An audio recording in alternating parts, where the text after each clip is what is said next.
Une initiative originale lancée par le service culturel de la ville de Sélestat, investir des vitrines vides du centre-ville pour y exposer des œuvres. Le projet a été mené en collaboration avec Vincent Brocker, un artiste strasbourgeois. J'ai été contacté par Sophie Fontenot, qui organise justement plusieurs événements culturels dans Sélestat, notamment la Biennale de Sélestat. Et elle a eu cette idée d'investir les vitrines inoccupées de la ville de Sélestat, donc des vitrines vacantes. Donc c'était des premiers échanges comme ça sur cette idée que moi je trouvais intéressante, vu que la notion d'espace public dans mon travail elle est assez présente, en tout cas de plus en plus présente. Des dessins à l'encre de Chine ont été réalisés sur les vitrines. Des bâches imprimées ont été accrochées en arrière-plan. Les œuvres mettent en avant la relation entre l'homme et les paysages qui l'entourent.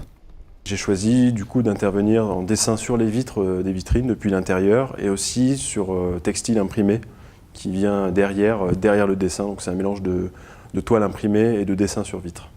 Le contenu des dessins, moi j'avais carte blanche.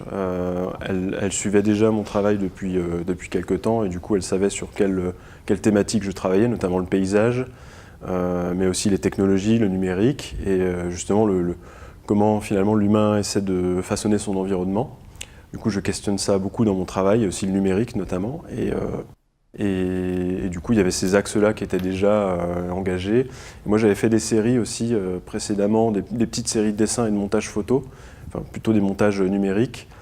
Et du coup, c'était l'opportunité pour faire ces sortes de montages numériques, mais en vrai, en fait, où j'utilisais justement ce vide Photoshop qu'on a dans les fichiers. Donc voilà, c'est comme ça que ça s'est fait.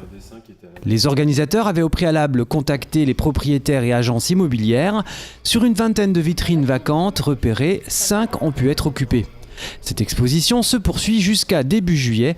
Elle est en quelque sorte l'occasion de faire revivre certains coins du centre-ville par le biais de la culture.